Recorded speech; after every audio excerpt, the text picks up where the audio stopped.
Bobcats put their 3-game winning streak to the test on Friday night against Iona, probably their toughest test of the season so far, Josh. ESPN has them at a 94.5% favorite. Is there anything the Bobcats can do to pull off this upset? Well, when you have a new coach and a new team, I think you keep finding your ways. So it's really hard to predict them. Baker Don't-Levy's done a great job this year. Rich Kelly at the point has done a great job. So when you're growing, you never know how far you can go.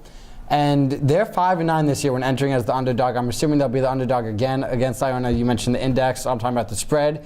But 5-9, I mean, this team was picked 11th in the conference. They're now 5th.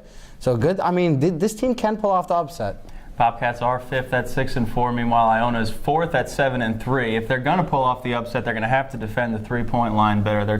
Bobcats are 10th in the conference in defending the three. Meanwhile, Iona shoots 39.3% from beyond the arc. That's second best in the conference, just a tenth of a percentage behind the leader.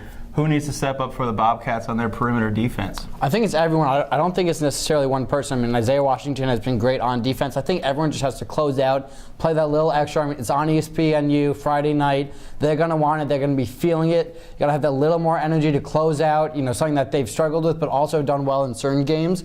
They need to be consistent doing that this game. And, that's really the defense you can do. Do that, stay disciplined.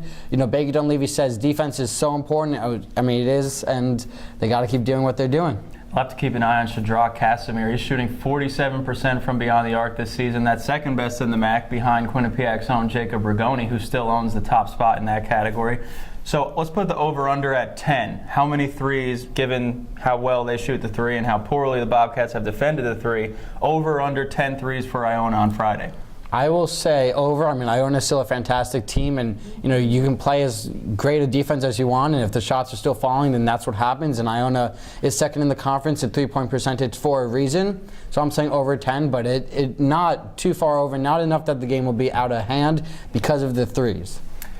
And Iona has shot under 10 threes actually the last 3 games, so maybe they're due to break out in that category. So simply put, who wins? Iona wins the game. Iona wins. I would have to agree with you. Well, that's going to do it for us. We will see you after Friday night's game for a recap. Bobcats and Gaels Friday night in New Rochelle.